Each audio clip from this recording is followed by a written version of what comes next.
Hello കൂട്ടുകാരെ, എല്ലാവർക്കും nursing study ടിപ്സിൻ്റെ പുതിയൊരു വീഡിയോയിലേക്ക് സ്വാഗതം. മൈക്രോബയോളജി പാർട്ട് 2 ആണ് നമ്മളിന്ന് ചെയ്യുന്നത്.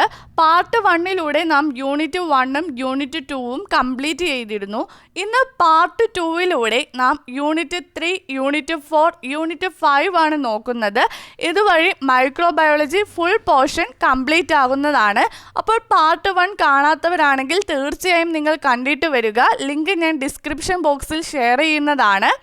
യൂണിറ്റ് 3 ഇൻഫെക്ഷൻ കൺട്രോൾ ആണ്.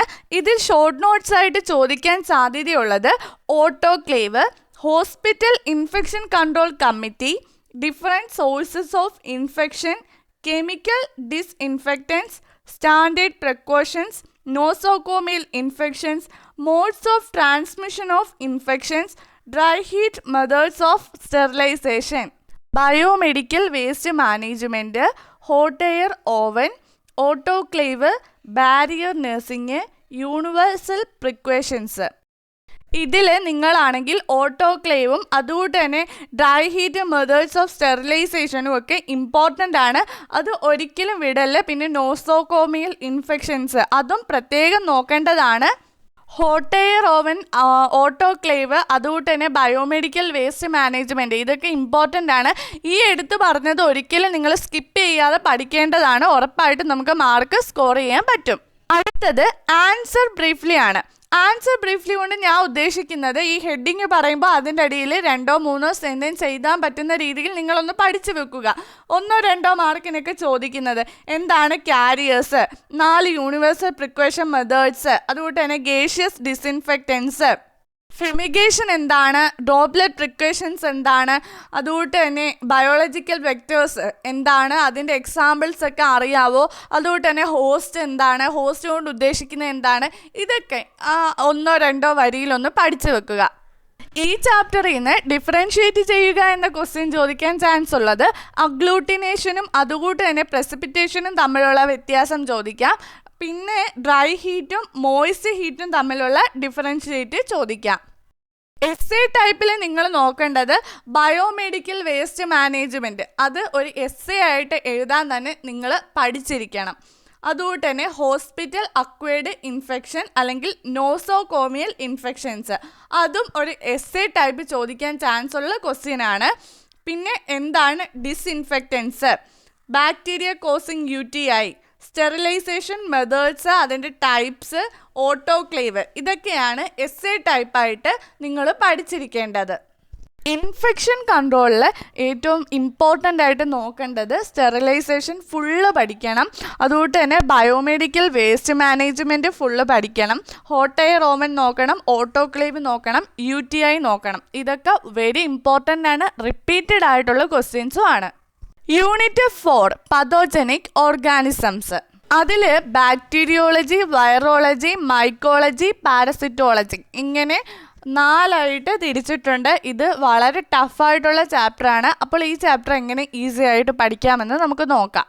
ബാക്ടീരിയോളജിക്കകത്ത് diphtheria, typhoid fever, pulmonary tuberculosis, tetanus, staphylococcus aureus, cholera, enteric fever, mycobacteria, UTI ഇത്രയത്തിൻ്റെ മൊത്തം ഫുള്ളായിട്ട് പഠിക്കണം.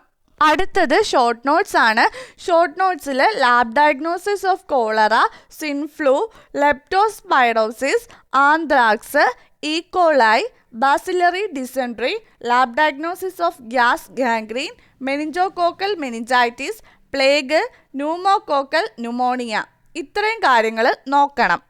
ആൻസർ ബ്രീഫ്ലി എന്ന് വെച്ചാൽ എന്താണെന്ന് നമ്മൾ മനസ്സിലാക്കി വെക്കുക എന്നതാണ്.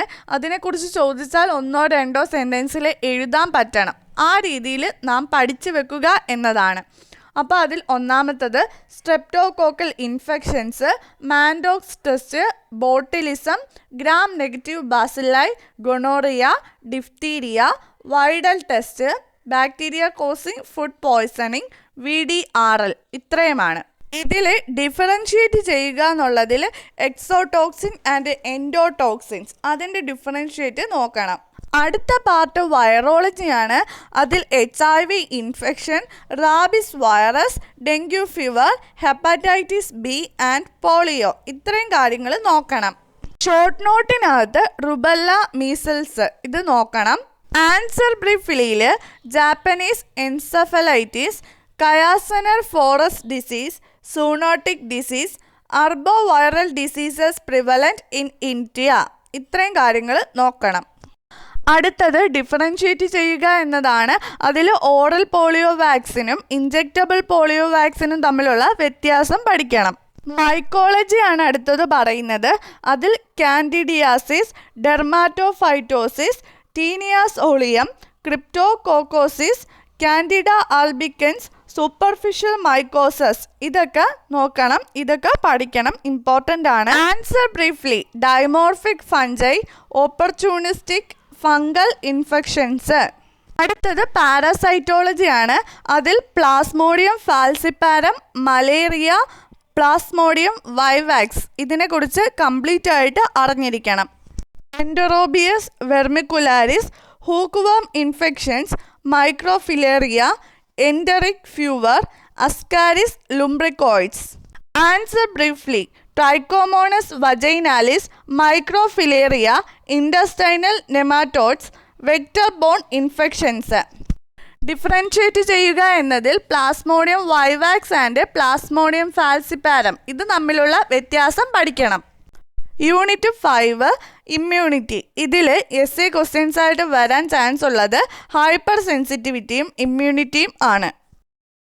Say ELISA, anaphylaxis, principle and application of agglutination, DPT vaccine, antibiotic sensitivity testing, national immunization program, national immunization schedule. Last പറഞ്ഞ രണ്ടും വളരെ ഇമ്പോർട്ടൻ്റ് ആണ്. നാഷണൽ ഇമ്മ്യൂണൈസേഷൻ പ്രോഗ്രാമും നാഷണൽ ഇമ്മ്യൂണൈസേഷൻ ഷെഡ്യൂളും. Answer briefly pulse polio immunisation, BCG vaccine, MMR vaccine, antibody, IgM, IgA, IgG, etc., T lymphocytes, viral vaccines, bacterial vaccines. Differentiate ചെയ്യുക എന്നതിൽ active and passive immunity, IgM and IgG, live and killed vaccines, T cells and B cells, type 1 and type 4 hypersensitivity reactions, immediate and delayed type of hypersensitivity. അപ്പോൾ friends, പരീക്ഷയ്ക്ക് ഈ video നിങ്ങൾക്ക് എന്തായാലും part 1ഉം part 2ഉം ഉപകാരപ്പെടും. അതനുസരിച്ച് പഠിച്ചാൽ നിങ്ങൾ easy ആയിട്ട് പാസ്സാവുന്നതാണ്. നല്ല മാർക്ക് സ്കോർ ചെയ്യാനും ഇത് സഹായിക്കുന്നതാണ്. അപ്പോൾ നിങ്ങൾ മറക്കാതെ എൻ്റെ വീഡിയോ ഇഷ്ടപ്പെട്ടാൽ ലൈക്ക് ചെയ്യൂ, ഷെയർ ചെയ്യൂ, കമൻറ്റ് ചെയ്യൂ, സബ്സ്ക്രൈബ് ചെയ്യൂ. Thank you for watching. Thank you all.